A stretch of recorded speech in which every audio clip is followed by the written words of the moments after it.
ಇಂದಿನಿಂದ ಲೋಕಸಭೆ ಸಮರಕ್ಕೆ ಗೌಪ್ಯ ಮತದಾನ ಆರಂಭ ಆಗ್ತಾ ಇದೆ.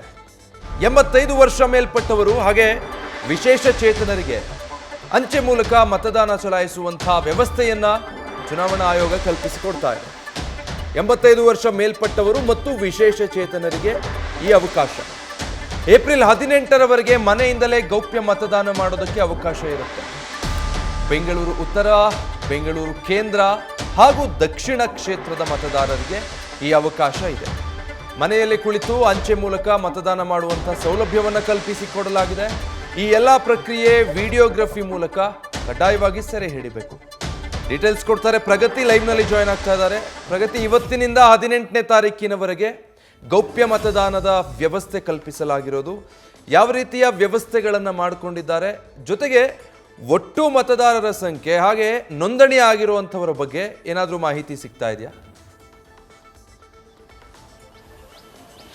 ವಿಜಯ್, ಸುಮಾರು ಹಿರಿಯ ನಾಗರಿಕರು 92,128 ಮಂದಿ ಹಿರಿಯ ನಾಗರಿಕರು ಬರ್ತಾರೆ ಬೆಂಗಳೂರಿನ ವ್ಯಾಪ್ತಿಯಲ್ಲಿ. ಆದರೆ ರಿಜಿಸ್ಟರ್ ಆಗಿರುವವರು ಕೇವಲ 6,000+ ಜನ ಮಾತ್ರ.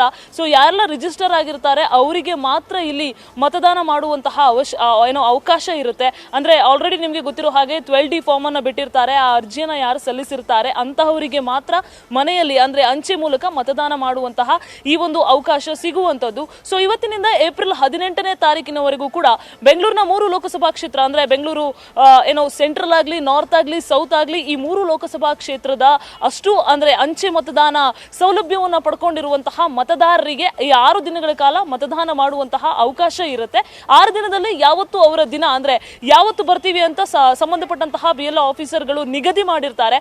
ಆ ದಿನ ಅವರ ಮನೆಗೆ ಬಂದಿರ್ತಾರೆ. ಆ ದಿನ ಆ ಸಮಯವನ್ನು ಮೊದಲೇ ತಿಳಿಸಿರ್ತಾರೆ. ಸೊ ಹಾಗಾಗಿ ಆ ಸಮಯದಲ್ಲಿ ಅವ್ರ ಮನೆಯಲ್ಲಿ ಇರಬೇಕಾಗತ್ತೆ. ಒಂದೊಮ್ಮೆ ಅವರೇನಾದ್ರೂ ಮನೆಯಲ್ಲಿ ಇರದೇ ಇದ್ರೆ, ಕಾರಣಾಂತರಗಳಿಂದ, ತುರ್ತು ಪರಿಸ್ಥಿತಿಯಿಂದ ಅವರೇನಾದ್ರೂ ಮನೆಯಿಂದ ಹೊರಗಡೆ ಹೋಗಿದ್ರೆ ಎರಡನೇ ಸಲ ಕೂಡ ಈ ಒಂದು ಮತದಾರರ ತಂಡ ಭೇಟಿ ಕೊಡ್ತಾರೆ. ಎರಡನೇ ಸಲವೂ ಕೂಡ ಅವರು ಮತದಾನ ಮಾಡಲಿಕ್ಕೆ ವಂಚಿತರಾದ್ರೆ ಅವರಿಗೆ ಮತ್ತೆ ಮತದಾನ ಮಾಡುವಂತಹ ಅವಕಾಶ ಸಿಗೋದಿಲ್ಲ. ಎಲ್ಲ ಅಂದ್ರೆ ಈ ಒಂದು ಯಾರು ಅರ್ಹ ಫಲಾನುಭವಿಗಳಿರ್ತಾರೆ ಅವರೆಲ್ಲರ ಮನೆಗೂ ಕೂಡ ಇವರು ವಿಸಿಟ್ ಅನ್ನ ಮಾಡ್ತಾರೆ. ಮತದಾರರ ತಂಡ ವಿಸಿಟ್ ಮಾಡುತ್ತೆ, ಮತಗಟ್ಟೆಯ ತಂಡ ವಿಸಿಟ್ ಮಾಡುತ್ತೆ. ಇಬ್ರು ಮತಗಟ್ಟೆಯ ಅಧಿಕಾರಿಗಳಿರ್ತಾರೆ, ಒಬ್ಬ ವಿಡಿಯೋಗ್ರಾಫರ್ ಇರ್ತಾರೆ, ಒಬ್ಬ ಪೊಲೀಸ್ ಸಿಬ್ಬಂದಿ ಇರ್ತಾರೆ, ಹಾಗೇನೆ ಸಂಬಂಧಪಟ್ಟಂತಹ ಮೈಕ್ರೋ ಅಬ್ಸರ್ವರ್ ಅವರು ಕೂಡ ಇರ್ತಾರೆ. ಇವರೆಲ್ಲರೂ ಕೂಡ ಸಮ್ಮುಖದಲ್ಲೇ ಈ ಒಂದು ವೋಟಿಂಗ್ ಪ್ರೋಸೆಸ್ ನಡೆಯುತ್ತೆ. ಅದ್ರ ಜೊತೆಗೆ ಸಂಬಂಧಪಟ್ಟಂತಹ ಪಾರ್ಟಿಯ ರೆಪ್ರೆಸೆಂಟೇಟಿವ್ ಕೂಡ ಇರ್ತಾರೆ. ಇವರೆಲ್ಲರ ಮಧ್ಯೆಯೇ ಈ ಒಂದು ಮತದಾನ ಪ್ರಕ್ರಿಯೆ ನಡೆಯುವಂಥದ್ದು.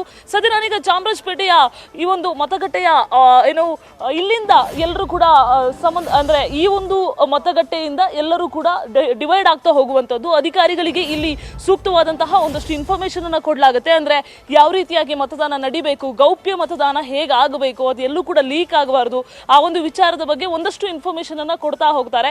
ಸೊ ಇಲ್ಲಿಂದ ಒಂದು 5-6 ಟೀಮ್ ಆಗಿ ಸಪರೇಟ್ ಆಗಿ ಅವರ ವೆಹಿಕಲ್ಗಳಲ್ಲಿ ಇಲ್ಲಿಂದ ಒಂದು 6-7 ಜನರ ತಂಡ ಏನಿದೆ ಅವರು ಸಪರೇಟ್ ಆಗಿ ಮನೆ ಮನೆಗೆ ವಿಸಿಟ್ ಮಾಡ್ತಾರೆ. ಯಾರು ಅಂಚೆ ಮತದಾನ ಮಾಡೋದಕ್ಕೆ ಅರ್ಹರಾಗಿರ್ತಾರೆ ಅಂತಹವರ ಮನೆಗೆ ಹೋಗಿ ವಿಸಿಟ್ ಮಾಡ್ತಾರೆ. ಸೊ ನಾನು ಆಗ್ಲೇ ಹೇಳಿದಾಗೆ ಮೊದಲನೇ ಸಲ ಹೋದಾಗ ಇರದೇ ಇದ್ರೆ ಎರಡನೇ ಸಲ ಅವಕಾಶ ಇರುತ್ತೆ.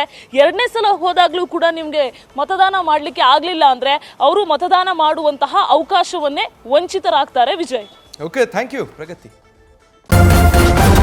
ನ್ಯೂಸ್ ಫಸ್ಟ್, ನಿರ್ಭೀತಿಯಿಂದ ನಿಮ್ಮ ಪರವಾಗಿ.